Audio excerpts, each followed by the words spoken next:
შეხედეთ, თუ რამხელა რიგებია რუსეთში ბენზინზე. ადრე ამის არათუ დაჯერება წარმოუდგენაც კი შეუძლებელი იყო.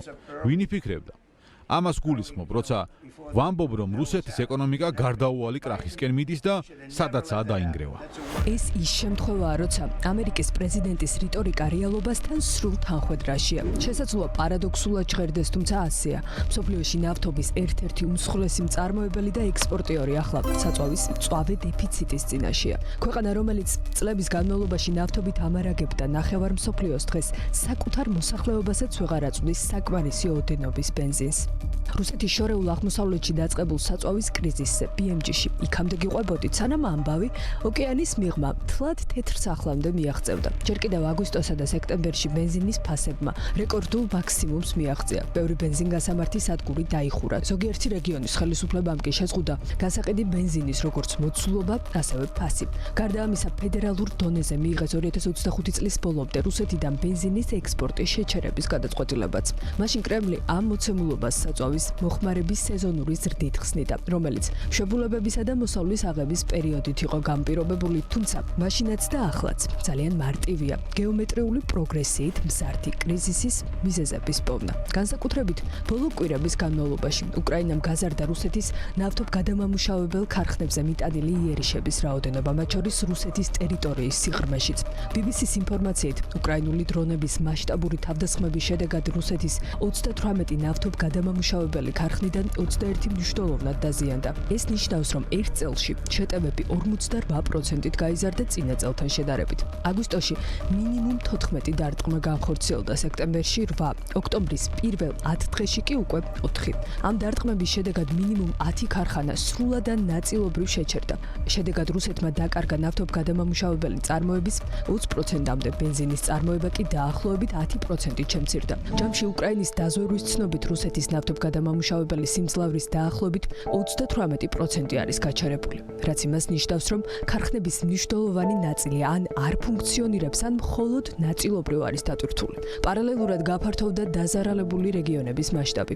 თუ კი აგვისტოს მიწურულს ბენზინის დეფიციტი მხოლოდ პრიმორიეს მხარესა და ანექსირებულ ყირიმში შეიმჩნეოდა, ახლა კრიზისი უკვე 47 რეგიონშია გავრცელებული, რასაც თან ახლავს ფასების მნიშვნელოვანი საშუალო 10%-იანი ზრდა. ავტოგასამართის სადგურების დახურვა, ბენზინის ლიმიტირებული გაყიდვები და სახელმწიფოს მხრიდან ექსპორტზე დაწესებული მკაცრი აკრძალვები. კიდევ უფრო დეტალურად რომ ჩავშალოთ. OMT Consult-ის გამოთვლებით ივლისის მიწურულიდან სექტემბრის ბოლომდე რუსეთში ბენზინგასამართის სადგურების რაოდენობა 2,6%-ით, ანუ 360 ერთეულით შემცირდა. თუმცა, როგორც ექსპერტები შენიშნავენ, ცალკეულ რეგიონებში პრობლემა ბევრად უფრო მასშტაბურია. რუსეთის სამხრეთში ბენზინგასამართის სადგურების 14%-მა შეწყვიტა ფუნქციონირება.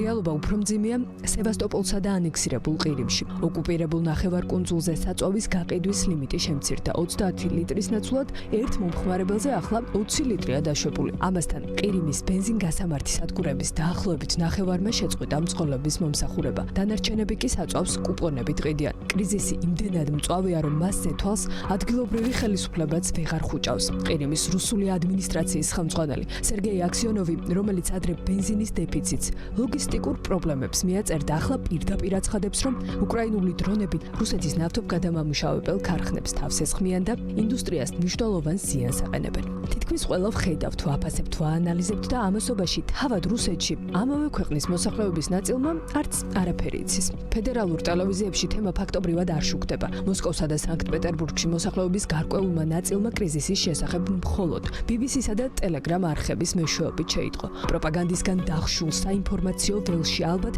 ვერც ვოლოდიმირ ზელენსკის განცხადებები აღწევს, რომელიც არ მალავს, რომ უკრაინის შეიარაღებული ძალები მიზან მიმართულ იერიშებს ახორციელებენ რუსეთის ენერგეტიკულ ობიექტებზე, რათა რუსებმა ომის გაგრძელების ფასი გადაიხადონ. ყველაზე ეფექტიანი სანქცია, რომ ცეცხლის ზალში გახვეული რუსული ნავთობ გადამამუშავებელი ქარხნები ყოფილა, ესეც გვაჩვენა ომში მყოფმა ქვეყანამ და დაგვიმტკიცა, რომ გამარჯვება მხოლოდ ფრონტზე არ წყდება. წარმატება კი ისე ახლოა, როგორც არასდროს ამ 3 წლის განმავლობაში. გარდა ტეხის ერთ-ერთი მნიშვნელოვანი ფაქტორია, რამდენად მძლავრად და რა სიხშირით გააგრძელებს უკრაინა რუსეთის ენერგოინფრასტრუქტურის ინფრასტრუქტურაზე იერიშების მიტანას. თუმცა ეს კითხვა ახლა გარკვეულწილად უკვე პასუხგაცემულია. წილიც ნაყარია და შორ მანძილზე მოქმედი რაკეტებიც დაანონსებული. რუსეთის ეკონომიკა ინგრევა, თუმცა რუსეთის ხელისუფლებას ომის დამთავრება ყველაფრის და მიუხედავად არ სურს. ამიტომ მე შევხვდები ვოლოდიმერ ზელენსკის, რათა გადავცე უკრაინას ახალი იარაღი. ზელენსკის ტომაჰავკები სჭირდება. ჩვენ კი ბლომა ტომაჰავკები გვაქვს. Tomahawk is a. Do you need any tomahawks in Argentina?